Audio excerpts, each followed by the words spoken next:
People perceived it really well. See the duck? Yeah.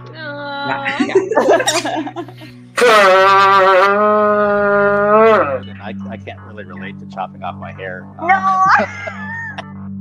You have the distinguished look already. You're already there. I really wanted to do this. It's just the time. I go through the 1,200 photos we took and pick one. Big guy behind my vocal things. And I had like a very detailed schedule of which shots to work on each day, and then that's 7 days a week. I tipped over that edge, and that was a really exciting moment for me. I'm still laughing about that intro about Jurassic Park and elephants. She still hasn't got any elephants, so it's a win-win so far. All those little things that you forgot how to deal with. But it was so much work to reach people. You just like flow love, and it's really nice to talk to both of you.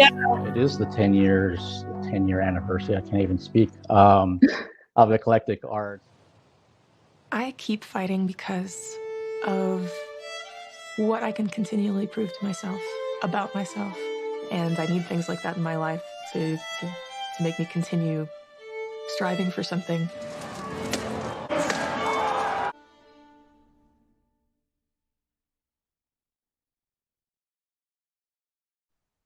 Good afternoon, good evening, good morning, wherever you are in the world. I'm Mark Sugiyama from Eclectic Arts, based here in Seattle, Washington, in the United States of America. And thank you so much for joining me on this Sunday, the 5th of September, 2021. And really quick, some housekeeping about what's kind of coming up in the world of Eclectic Arts. This coming Friday, the 10th at 9 p.m. Pacific Daylight Time, Knitland is returning. And with any luck, it'll be Anatoly and his talented wife, Natasha, joining us for the very first time. We didn't manage to connect with both of them last time we did the interview, so their album has been out for about a month now, and so hopefully we'll get both of them, and that's this Friday. And for people that have been following me on my social media, you've kind of realized that things are kind of changing with my own responsibilities, so I will continue to do live streams, but instead of seeing 20 or 22 a month, it'll probably be more like maybe a handful per month. And we're just going to kind of go from there, as I kind of have to make sure some things are taken care of with my outside responsibilities, but I will always be doing live streams on some level. I love doing them, and the film coverage will continue. I've got another film festival that starts in about a week, and then live events out here, depending on what happens with COVID and the pandemic situation, they're there. I just don't know if it's something that I'm going to be taking part of or not. We're just kind of have to wait and see with all that. So if you want to know more about what I do have coming up, that's confirmed, please follow me as Eclectic Arts Media, one word, on Instagram. That's where I post everything first. And then some of that information migrates over to other social media platforms. If this is your first time watching anything on my YouTube channel, if you could hit the subscribe button, I greatly appreciate that. And if you want to know what's coming up, you can hit the little notification bell that's next to it. But please be aware that we'll send emails to your inbox. And if you're on the Twitch side of things, if you could follow me over there, I greatly appreciate that as well. That's where I started off with the Alice virtual tour over a year ago. So I always maintain a presence on Twitch.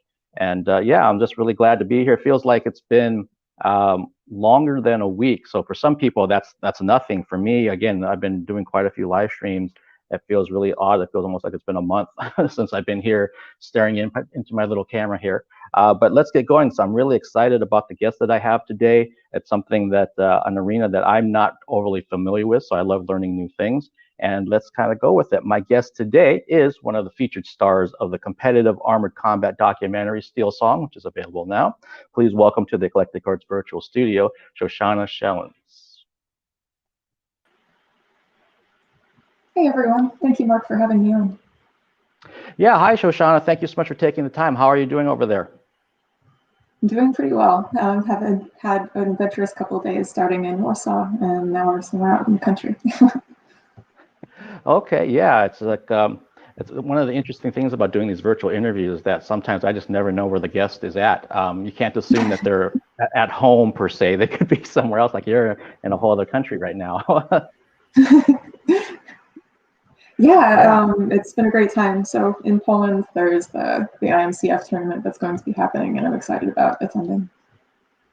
Okay, yeah, like I mentioned to your pre-show, I can't wait to dive into everything. After I saw the documentary, again, I just had no idea that there was competitive armored combat nationally, let alone internationally. I just didn't know this existed. I thought it was, I'm used to seeing like, Renaissance fairs and reenactments and things of that nature. I just didn't know that was onto a competitive level. So I can't wait to dig in with you and find out more about it. So speaking of which, let's kind of stay with the film, and then we'll talk about your own personal journey.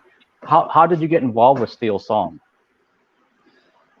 Steel Song, I was attending a gym called Ironside Medieval Combat in Colorado Springs, and I had been in steel fighting for about a year and a couple months before I was contacted by Adrian Cicerone, who is the director of the documentary. And he had never heard of steel fighting either, competitive armored combat, and fascinated, and it just kind of rolled into one of his beautiful words. Okay, and when you were approached about being a participant in this documentary, was there any hesitation on your part? Like, were you thinking like, I don't know if I want to be a part of this, or was it like, no, I'm all in, let's go for it?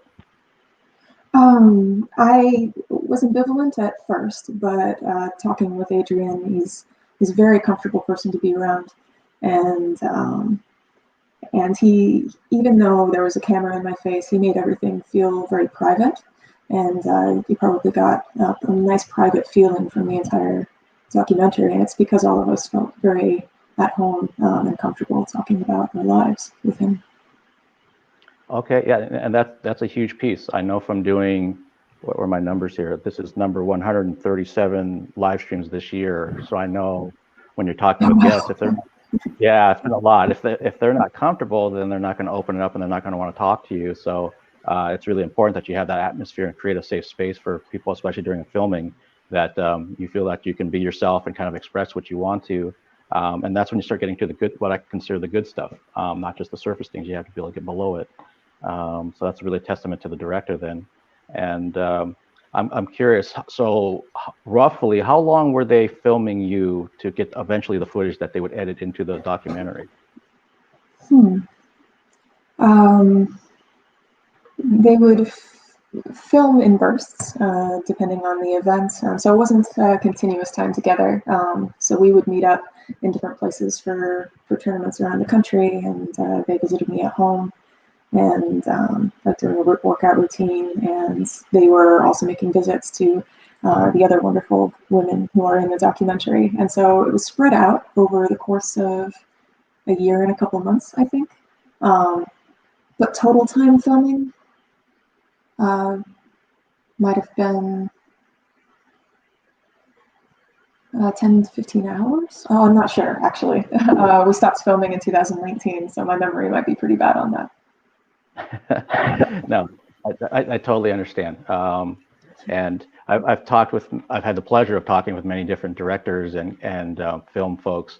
And I've always said this, I'm always just amazed that a film gets done at any point. There's so many different moving parts to it. It's like, how do they get all these things together? It doesn't matter if it's a documentary or a feature or a short, an animated film.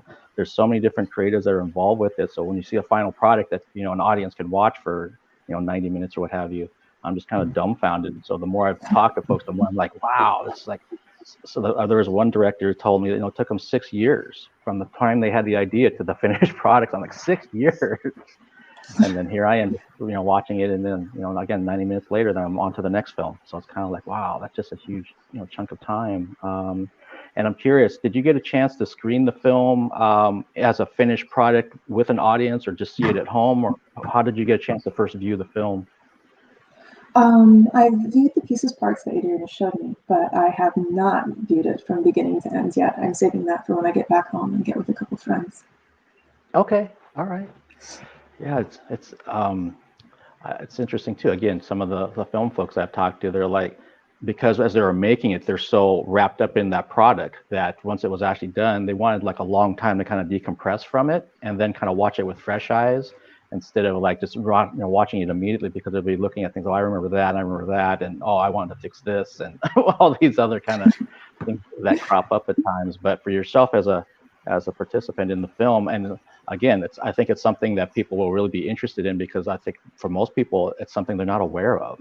So if we talk about competitive armored combat, people probably start thinking like King Arthur and things of that nature. But what drew you to it, to the sport itself?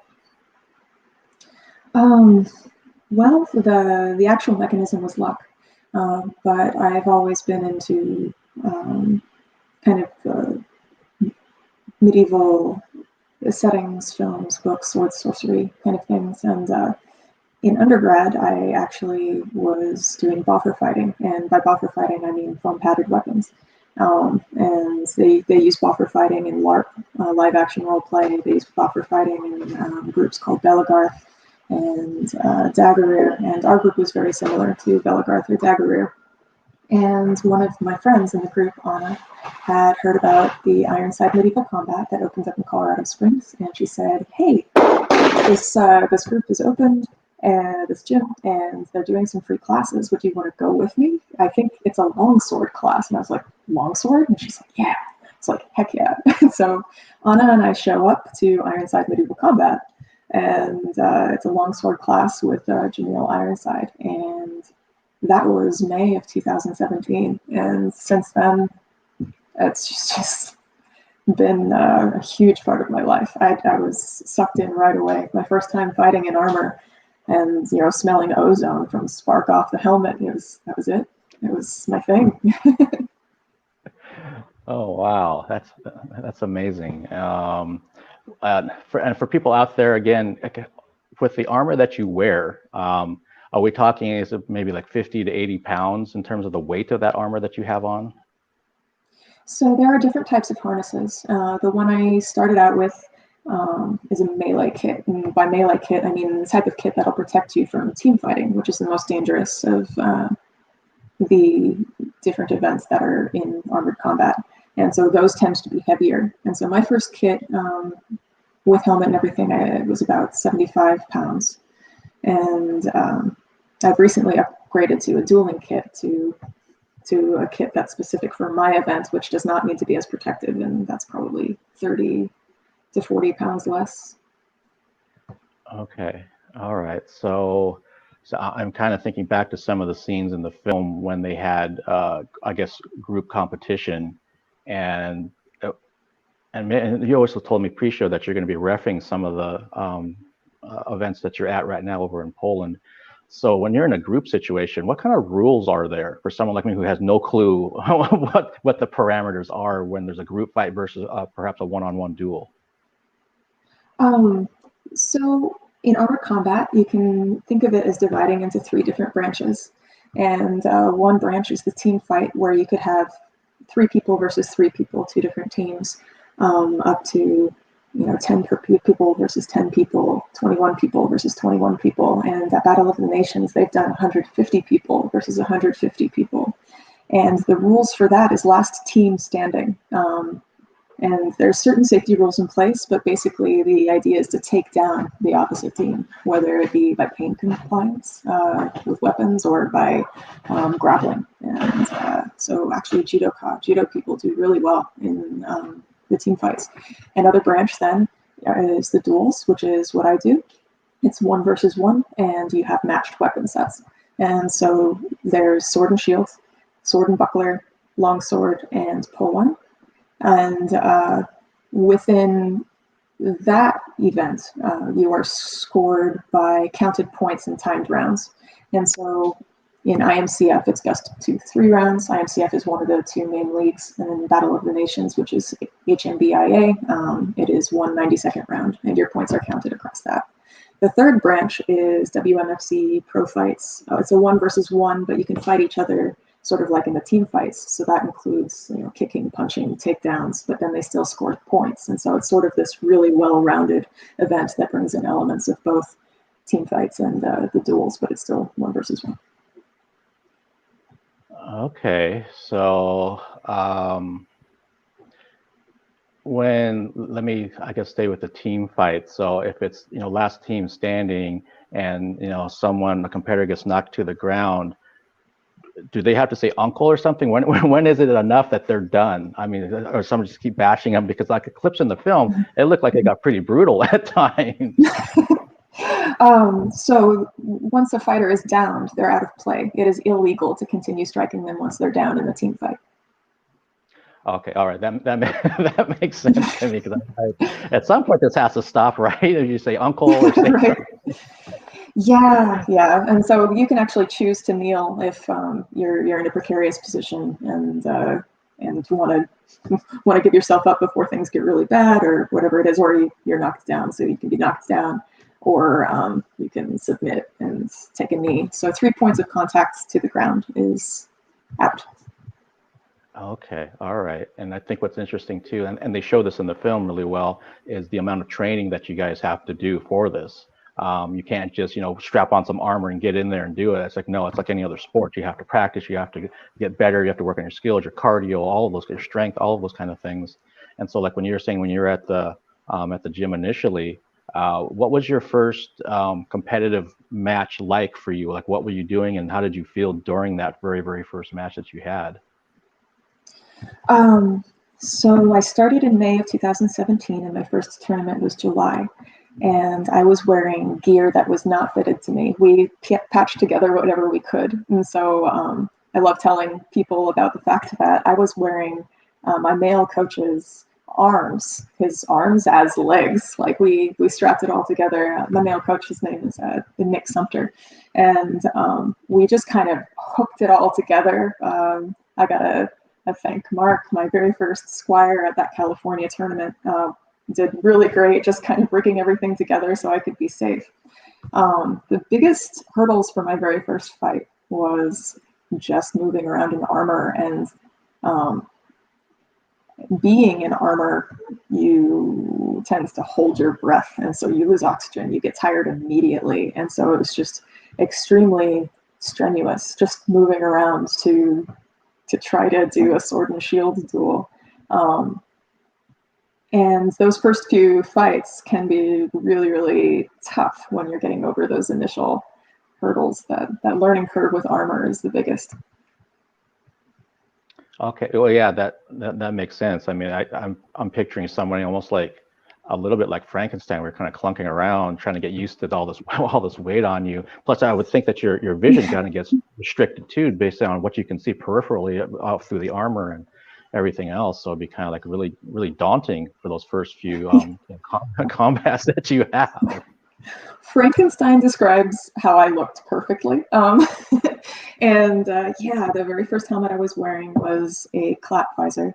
And that's the like a single link at the top, a visor that comes down. And it's these narrow slits with bars that were going over the top and like a couple holes down here. There's barely any visibility. And so you're kind of moving around your head and try to see your opponent. And so there's a little bit of fear that just creeps in from the unfamiliar situation of your first fights. And so you're fighting against that, fighting against ill-fitting armor, and then of course fighting against your opponent. Yeah, that puts a lot on your plate to to fight through during those. Yeah, the beginning's tough. The beginning is tough. What was it like, again, for someone like myself who's never been anywhere near something like this? What was it like when you had like your first blow during a match? I mean, does it hurt really bad, or just kind of depends on like what the weapon your opponent's using? I mean, do you feel it pretty much through that armor? I'm trying to get a gauge of like on a scale of maybe like 1 to 10. How bad does that feel when you get whacked during a match? Well, first I'll speak on the shock of the blow, and my gym prepared me for that before I was ever in a fight, having me put on a helmet, and they're like, "I'm going to hit you with a sword now to show you that you're safe," and it's this loud ding, and so there's the shock of the sound and like feeling of impact, but we're also associating it with not hurting very bad. When it comes to getting hit with shots, in like matches or team fights, it completely depends on where you're hit and how well you've protected that specific area. It's called gapping when somebody aims for an area that isn't armored very well. And so if they see some gambeson, which is that padded coat that goes underneath the steel plates, that's gapping somebody, and that hurts really, really bad. But if somebody goes to strike you with an arming sword to the helmet, that doesn't hurt at all because your helmet is very nice and strong and well padded, or at least it should be. Okay, That's interesting. So yeah, if you're gapping, you're looking for that almost like that weak spot then where they don't have the armor there. So if you hit them there, it's gonna hurt them. and bring Right, them that can down. be a big point of strategy for the team fights, since pain compliance can be a way to get somebody to submit in a fight. And so if they see your tush open, so if your butt's not very well armored, and they don't tend to be, then that can be a good way to get someone to sit down. Again, this is fascinating to me. I'm so glad you took the time to talk with me about this. I love talking about it. Great. I want to hear more about it. So as you said, you started in 2017, and you had your first like not festival, but your first combat situation tournament. When did it get to a point, because and you can tell me all your accolades, when did it start getting to a point where you were starting to feel like I'm really starting to make my move up through the ranks in terms of competition, and then eventually becoming national champion like multiple times, if I'm correct? What was that timeline like for you?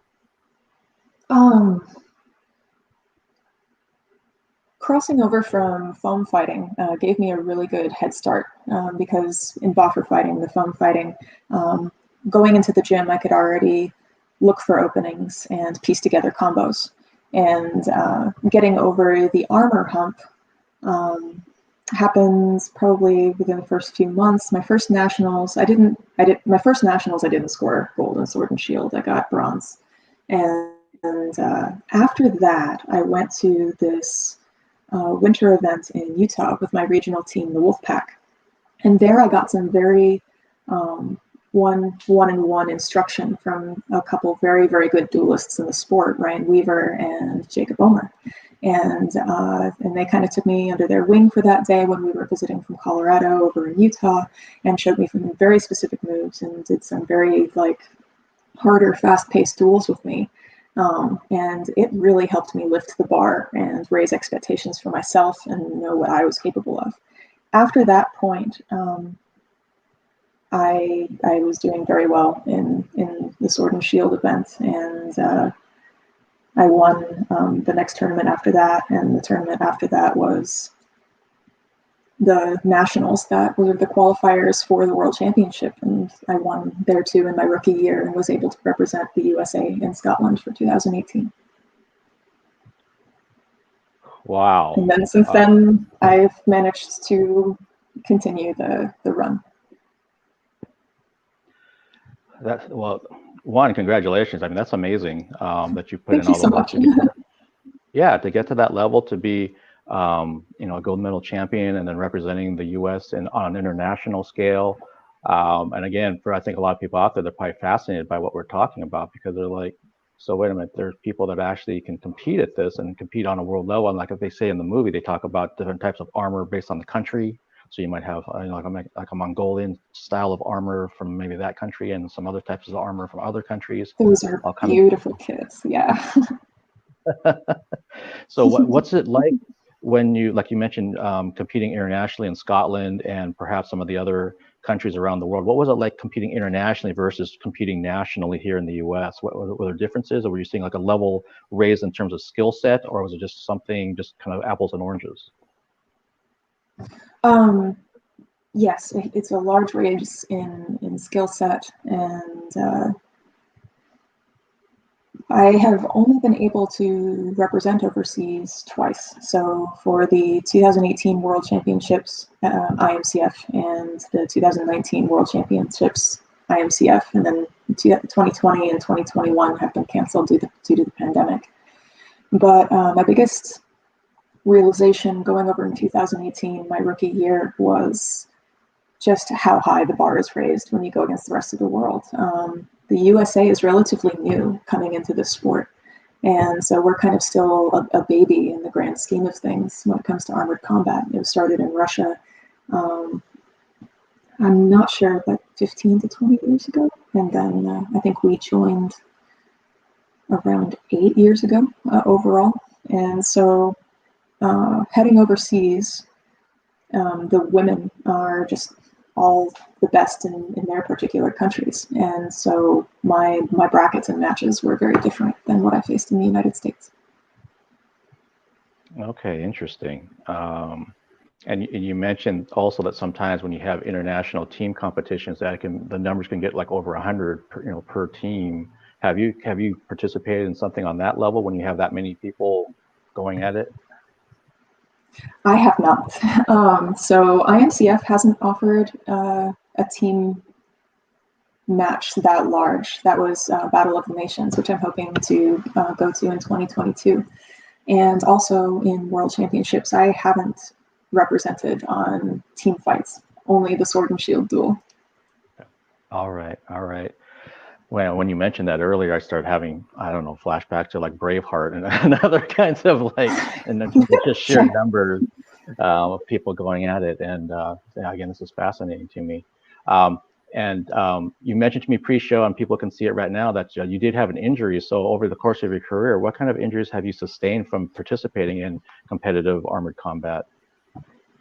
My first injury resulted from an axe strike to the lower back. It was at the end of 2017 in California, Battle of the Roses. One of the female fighters had me by the head, so my butt was kind of flagging, and one of their teammates, saw me very vulnerable and was able to just whack like right down on my back, and I just immediately went down, and it was a lot more pain than what I expected. But I was wearing a borrowed chest armor, and because it was ill-fitting, was the problem. And so that messed me up for about 3 months. So there was that and this pinky, and that's it. So I broke the pinky at a practice about 2 weeks ago. That was a really dumb mistake. I was doing a lot of spars preparing for this tournament that's happening in Poland, and the gloves inside my gauntlets were starting to wear out, and so I started wearing gloves under my gauntlets to just prevent blistering. And between matches, I neglected to put a gauntlet back on to my hands because passively I just felt that I had a glove on, and then just went into another spar. And so in this position, someone was able to come down, and I thought I was kind of blocking it, but it nailed my pinky. It didn't feel like a break right away. I thought it was like, oh, that's a good warning shot. I forgot my gauntlet. Let me go put it on. And then I went to put on the gauntlet. I was like, oh gosh, I think something's wrong. And we went to the hospital and it ended up being broken. And so, yeah, unfortunately, this tournament that I was really looking forward to, I can't compete because of this injury. But they're helping me out by allowing me to help them out in a staff position, which is great. Yeah, that's unfortunate that the break happened as you're getting ready for this tournament. But I guess the silver lining is that you're still able to participate on some level, which is on the officiating side of things. But I can only imagine being such a competitor at your level that once you realize what had happened, like, damn. Yeah, and just like to have it be that much worse because it's my own stupidity. It's just, wow, how could I do that to myself? Well, thankfully it wasn't as bad as it could have been. Not having a glove in a steel fight, like it could have just been so much worse than what happened. Grateful in a way. Okay, well, and it's one of those things that we all end up going through at some point where you live and you learn from some sort of experience that it's like, well, remember next time. I sure hope I learn. Like, yeah. Oh my gosh. Well, and so that's actually, when I think about the ratio, what you mentioned with your lower back and with your pinky, only having those two injuries over the course of your career is pretty good, really, I would think, in terms of, I thought you were going to tell me, I had this happen, and there's like, 10, 12 different things happen over the past, 7 or 6, 7 years kind of a thing. But you take care of your armor, and it takes care of you. You got to pay attention to what's working on it, what's not, and not allow yourself to get complacent. and it'll prevent a lot of injury. I also primarily fight in events that causes less injury, so I'm not in the team fights as much. And so in sword and shield duels with just a one-handed sword, it endure less than your team fighting buddies. Okay, and for people that haven't seen the film, Shoshana, how do you come about your armor, your kits, as you've been calling it? Is it something that you buy from somewhere? Do you have to pay someone to make it? Kind of how's that work to get your armor that you use? Well, everybody gets to pick their own path of how they obtain armor. And oh yeah, I'll be calling it armor or kit or harness. All of those are kind of interchangeable, at least in my vocabulary. Personally, I purchased mine from really talented blacksmiths. And my first kit was from Kyle Harris, who was featured in the film as well. And he's out in California, and he makes these beautiful full plate kits. And then my next set of armor I got from a Polish maker, Adrian Frankowski, and I'm very happy with it. And other people have made their own kits before, or they buy it secondhand, things that are close enough to their measurements, whatever they can do to get out there. Wow, and I have a curious mind. So like if you go to, like you did, to a blacksmith to make your armor, what's the price range for something like that? What are we talking about? How much does this normally cost?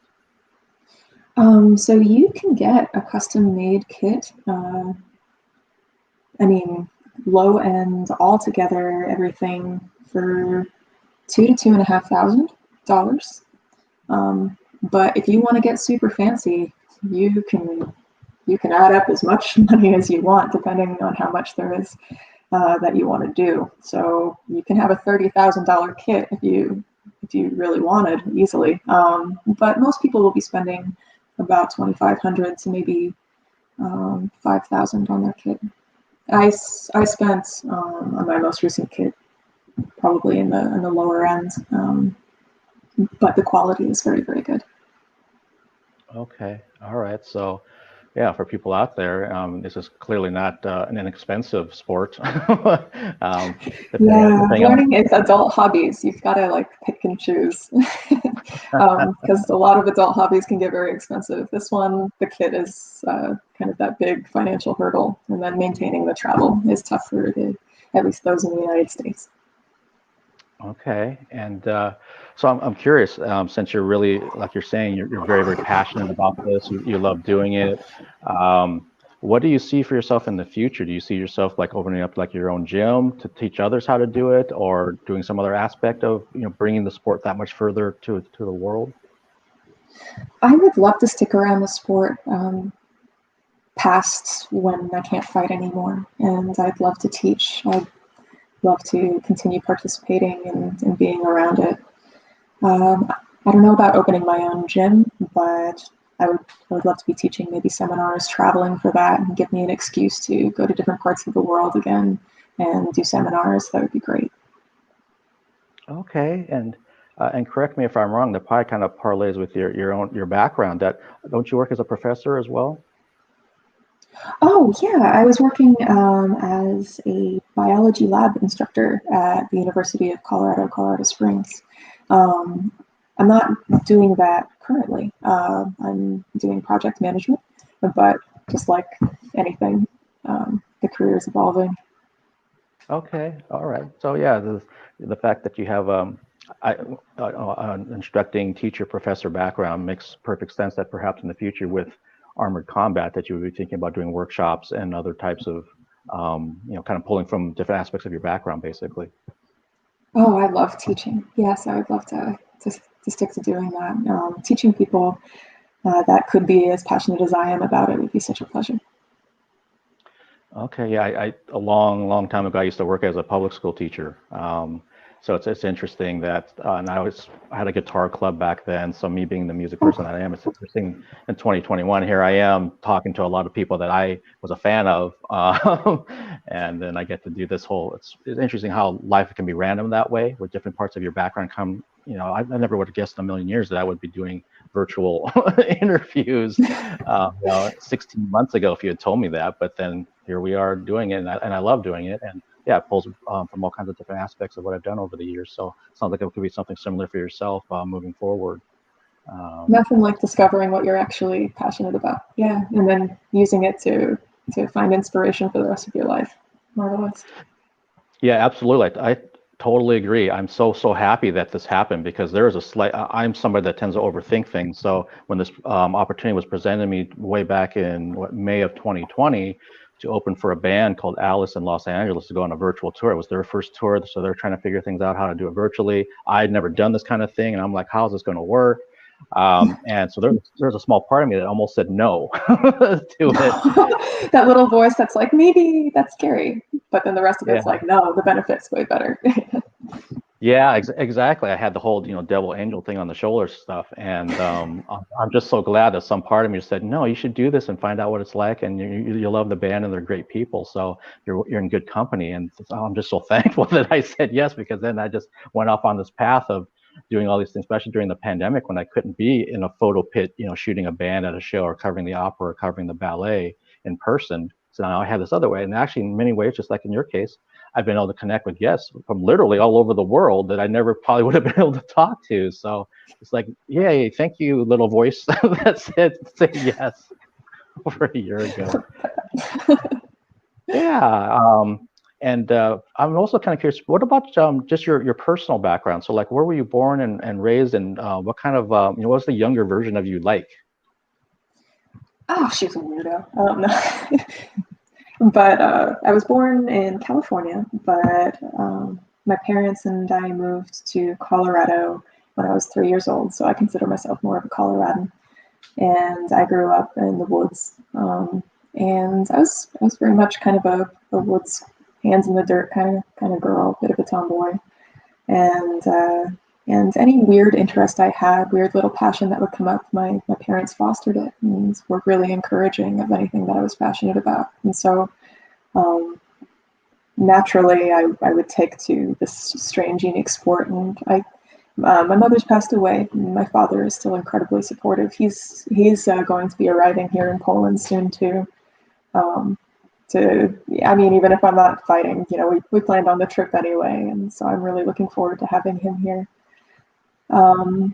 Art was a big drive for me growing up. I love drawing, graphic design. When the editing software first started coming out and I could do drawings and color them digitally, I was very excited about that. Into music as well, guitar. So creatively driven is how I'd probably sum up my childhood. Okay, yeah, that's wonderful. I used to, here's yet another, I don't know, parallel. I used to work at a private high-tech college here that was for people that wanted to learn how to work on different aspects of video games. So 2D, 3D animation, programming, obviously, music, art, all those different components that come together to make games like Halo and things of that nature. So I don't have that background myself, but I got to see it firsthand of how much work those guys had to put into those things to, staring at their computer screen at 4 a.m. and just going bug-eyed because they've been working on some aspect of their code for like 2 days straight, trying to figure out why is this bug happening like this when I'm trying to make him jump or whatever. And I learned a lot because those guys used to like to make fun of me because they knew I wasn't a gamer. But I'm like, no, I'm fascinated by what you guys are doing to make these things work, because obviously it's a huge industry. And from the creative side of me, that's also something that I had in common with some of those guys when it came, especially the music part of it and some of the photo stuff that they had to do. So yeah, when you're talking about when you could start drawing through digital programs and things, that really opened up yet another avenue for you to explore your creativity. And that's definitely one of the beauties of technology for sure. Yeah, oh gosh, absolutely. All these new ways to do awesome things. Yeah, for sure. And again, me and my curious mind, you mentioned guitar and music. What kind of, do you still play guitar now? Just kind of play it for fun, or were you like serious, like in a band and all that kind of thing at some point? It was always for fun. When I probably made the most progress when I was in the military on deployment. In Afghanistan, I had my acoustic nylon string guitar. That's what my dad played, and that's what I play. And there was a lot of time to kind of learn the songs that I liked. I like quiet folk stuff, and so I mostly play for myself or maybe a couple friends if the setting is right. Okay, that's wonderful, and thank you very much for your service. I don't want to gloss over that at all. How many years did you spend in the military? I spent 9 years in the Army Reserves. Okay, all right. Yeah, I've talked about that many times on my live streams about I wouldn't be able to do what I do if the men and women of the military weren't doing what they're doing. So I've always been a strong supporter of our military. So yeah, thank you very much for your service. And wow, so you have such an interesting, fascinating background from the creative side and from the competitive side with the armored combat. Did you ever consider yourself an athlete before you got into the gym and learning about armored combat? Like, were you running or doing basketball or volleyball or tennis or golf or something of that nature? Or? Yeah, I was really active. So throughout high school, I did lots of sports. Usually, each season I was doing something, and it was cross country, track, swimming.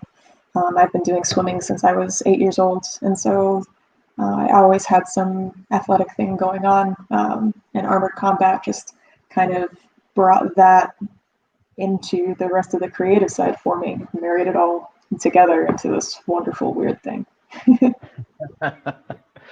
Okay, and that makes sense too. Like you said, when you're growing up, you like to have your hands in the dirt, maybe a bit of a tomboy when you're growing up, and so it kind of parlayed into also doing sports. And then you had this creative side, and here you are putting all that stuff together into this world that that you're completely passionate about and enjoying and wanting to further as far as you can go. That kind of brings up a question to me of how far do, like, I don't know if you know, but how old can somebody be before they kind of need to maybe call it a day in terms of armored combat and in the competition, competitive level? Can they go till they're, as long as they're healthy, into their 50s, 60s, or is it like, well, if you hit 40 something, maybe you need to kind of think about doing something else? Well, in the United States, you keep going as long as you want. We had a fellow, Roland, awesome fellow, who was fighting in his 70s, and he'd come out bloody and smiling, and none of us were going to tell him to stop. We don't want anyone to tell us to stop when we're 70. So yeah, we have people that are highly competitive in their 50s, a lot in their 40s still in the United States. Got a lot of wisdom in the USA team. Okay, well, and I guess that makes sense too, that as long as something they're so passionate about and they can still do it and they love it, then it's like, why not do it? It reminds me of being at a heavy metal show and seeing somebody who's like 60 years old in the pit, going nuts with all the 20-year-olds. I was like, hey, if they're having fun and they can hang with it, then yeah, go for it. So that's really interesting. So to kind of wrap this up, Shoshanna, what would you say is maybe one or maybe even a couple of the, I don't know, misunderstandings or misinterpretations about what competitive armored combat is? Okay. When someone asks about it and I start to describe it, they think of like the restaurant medieval times, or they think of a LARP, or they think of the Society of Creative Anachronism. And there are similarities with a group like the SCA, but we're definitely boiling it down to a sport rather than any reenactment or any kind of a game or a pretend. It's points and it's athleticism. It's it's football, but just a different rule set and different gear. Okay. Any other misconceptions? So yeah, mainly people think of the Renaissance Festival in the United States, and the similarity we have with the Renaissance Festival is we enjoy the medieval aspect of it, but it's completely different.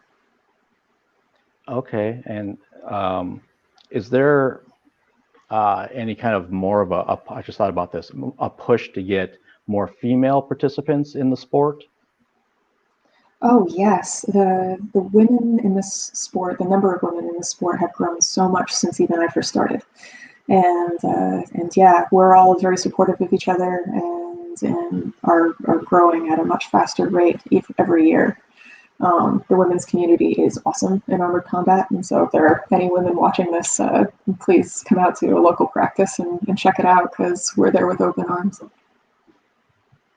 Okay, that sounds awesome. Again, Shoshanna, thank you so much for taking the time. I thoroughly enjoyed talking with you and learning about the sport, and hopefully people watch this now or watch it down the road can check out Steel Song, and then can also check out your own work and just kind of see what this whole world's about, because again, I think it's fascinating. I think other people will find it fascinating too, and then hopefully the sport continues to grow and that you have a good time over there in Poland as an officiant, and just having a good time with it when your dad gets there and everybody else. So again, thank you so much for taking the time. And if we can ever do a follow-up, if you have something else that's coming up, another competition or something else, I love doing follow-ups with my guests. I don't like doing one and done. So, and I know we're connected through social media now, so perhaps we can reach out and look into the fall or something and see if there's another time to rejoin and see what's going on. And then maybe your pinky will be healed hopefully by then, and you're off to other great things.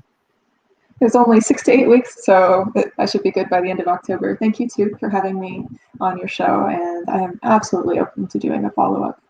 I've had a great time. Thank you. Awesome. Thank you so much. Well, have a good night over there, and stay safe for sure. Thank you. Have a good rest of your day. Thank you. Bye-bye. Bye.